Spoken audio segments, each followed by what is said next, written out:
जय श्री गणेश। मैं हूं पंडित जगदीप। जेडी न्यूज़ 24 की ओर से आप सभी को सादर नमन। आज हम इस वीडियो में एक अछूते व ज्ञानवर्धक विषय पर बात करेंगे।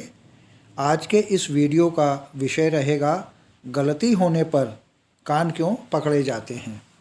लेकिन इससे पहले कि इस वीडियो को हम आगे बढ़ाएं, पहले जानकारी लेते हैं दिव्यदीप ज्योतिष कार्यालय की। वैदिक ज्योतिष शास्त्र, वास्तु शास्त्र, अंक शास्त्र, सामुद्रिक शास्त्र, लाल किताब, हस्त रेखा, जन्म कुंडली विश्लेषण और रत्नों के परामर्श के लिए आप संपर्क कर सकते हैं। हमारे संपर्क सूत्र हैं 931 868 2393।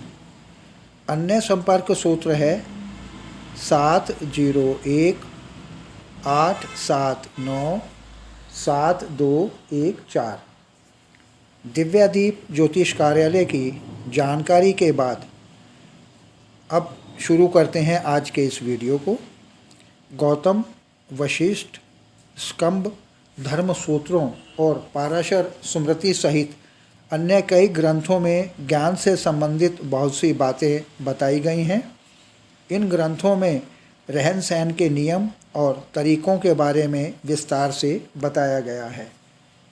इन ग्रंथों के अनुसार हमारे शरीर में 5 तत्वों के अलग अलग प्रतिनिधि अंग माने गए हैं, जैसे कि नाक भूमि का अंक, जीभ जल का अंग, आँख अग्नि का अंक, वायु का तत्व और कान आकाश का प्रतिनिधि अंग। विभिन्न कारणों से शेष सभी तत्व अपवित्र हो जाते हैं, लेकिन आकाश कभी अपवित्र नहीं होता। इसीलिए ग्रंथों में दाहिने कान को अधिक पवित्र माना गया है। मनुस्मृति के अनुसार मनुष्य के नाभि के ऊपर का शरीर पवित्र होता है और उसके नीचे का शरीर मल मूत्र धारण की वजह से पवित्र न मानकर अपवित्र माना गया है। यही कारण है कि शौच करते समय यज्ञोपवीत को दाहिने कान पर लपेटा जाता है, क्योंकि दाहिना कान बाएं कान की अपेक्षा ज़्यादा पवित्र माना गया है। इसलिए जब कोई व्यक्ति दीक्षा लेता है तो गुरु उसे दाहिने कान में ही गुप्त मंत्र बताते हैं। यही कारण है कि दाएं कान को बाएं की अपेक्षा अधिक पवित्र माना गया है। गोभिल ग्रह सूत्र के अनुसार मनुष्य के दाएं कान में वायु, चंद्रमा, इंद्र, अग्नि, मित्र और वरुण देवता निवास करते हैं। इसलिए इस कान को अधिक पवित्र माना गया है। पाराशर स्मृति के 12वें अध्याय के 19 श्लोक में बताया गया है कि छींकने, थूकने, दांत के जूठे होने और मुंह से झूठी बात निकलने पर दाहिने कान का स्पर्श करना चाहिए। इससे मनुष्य की शुद्धि हो जाती है। इसे यदि हम एक नए दृष्टिकोण से समझें तो कान का पकड़ने का अर्थ है बुरे काम को दोबारा न करने की प्रतिज्ञा करना। ऐसा भी कहा जाता है कि कान के मूल में जो नाड़ियाँ होती हैं उनका मूत्राशय और गुदा से संबंध होता है। दाहिने कान की नाड़ी मूत्राशय के लिए जाती है और बाएं कान की नाड़ी गुदा से संबंधित होती है। मूत्र त्याग करते समय दाहिने कान को लपेटने से उन नाड़ियों पर दबाव पड़ता है। फलस्वरूप मूत्राशय की नाड़ियाँ भी कड़ी रहती हैं।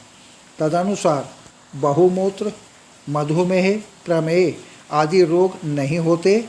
इसी प्रकार दाहिने कान की नाड़ियाँ दबने से कांच, भगंदर, बवासीर आदि जैसे रोग नहीं होते। कई सज्जन शौच करते समय दोनों कानों पर यज्ञोपवीत चढ़ाते हैं। उनका तर्क यह है कि मल त्याग के समय मूत्र विसर्जन भी होता है, इसीलिए दोनों कानों पर उपवीत को बढ़ाना चाहिए। मैथुन के समय कान पर भले ही चढ़ाया जाए, पर अशुद्ध अंगों से ऊंचा अवश्य कर लेना चाहिए। छींकने पर, थूकने पर, दांतों से किसी अंग के उच्छिन्न हो जाने पर, झूठ बोलने और पाठकों के साथ संभाषण करने पर अपने दाहिने कान का स्पर्श करना चाहिए। छोटी मोटी अशुद्धताएं कान का स्पर्श करने मात्र से दूर हो जाती हैं। कान को छूने, पकड़ने या दबाने से भूल सुधारने का प्रायश्चित होने का संबंध है। बालक के कान पकड़ने का अध्यापकों का यही प्रयोजन होता है कि उसे देवत्व और मनोबल का विकास हो। कान पर यज्ञोपवीत चढ़ाने से भी सूक्ष्म रूप से वही प्रयोजन सिद्ध होता है।